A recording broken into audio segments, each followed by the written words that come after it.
Bertie the bus was giving some visitors a tour of the island of Sodor.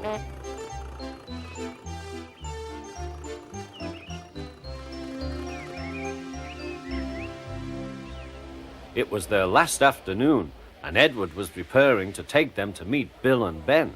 He found it hard to start the heavy train. "Did you see him straining?" asked Henry. "Positively painful," remarked James. "Just pathetic," grunted Gordon. "He should give up and be preserved before it's too late." "Shut up," burst out Duck. "You're all jealous. Edward's better than any of you." "You're right, Duck," said Boko. "Edward's old, but he'll surprise us all." "I've done it, we're off! I've done it, we're off!" said Edward as he finally puffed out of the station.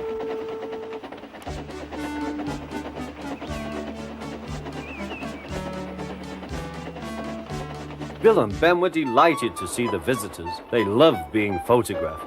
Later, they took the party to the China Clay Works in a brake van special.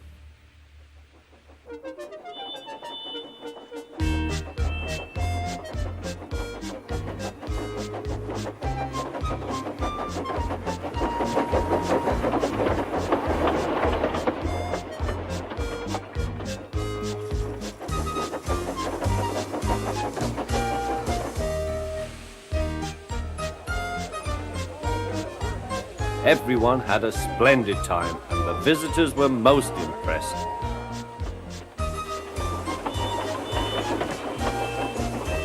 Then Edward took the visitors home.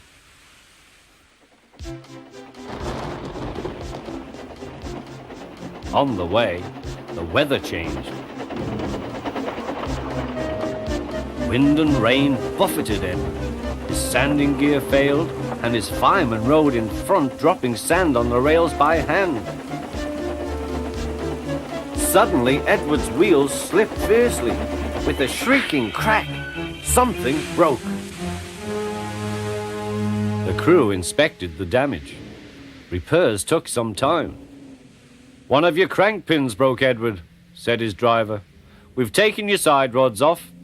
Now you're like an old-fashioned engine. Can you get these people home? They must start back tonight." "I'll try, sir," promised Edward.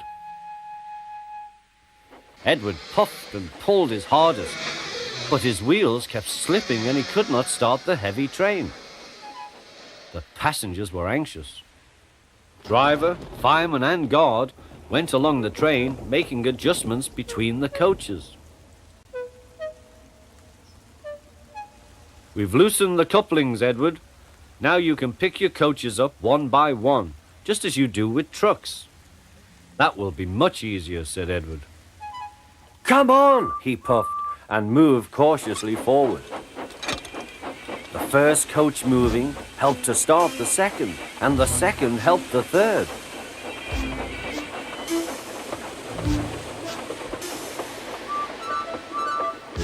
"I've done it! I've done it!" puffed Edward. "Steady, boy," warned his driver. "Well done, boy. You've got them! You've got them!" And he listened happily to Edward's steady beat as he forged slowly but surely ahead.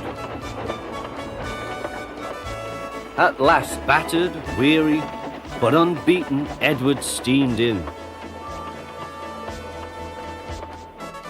Henry was waiting for the visitors with the special train. "Peep, peep!" The fat controller angrily pointed to the clock, but excited passengers cheered and thanked Edward, his driver and fireman. Duck and Boko saw to it that Edward was left in peace. Gordon and James remained respectfully silent.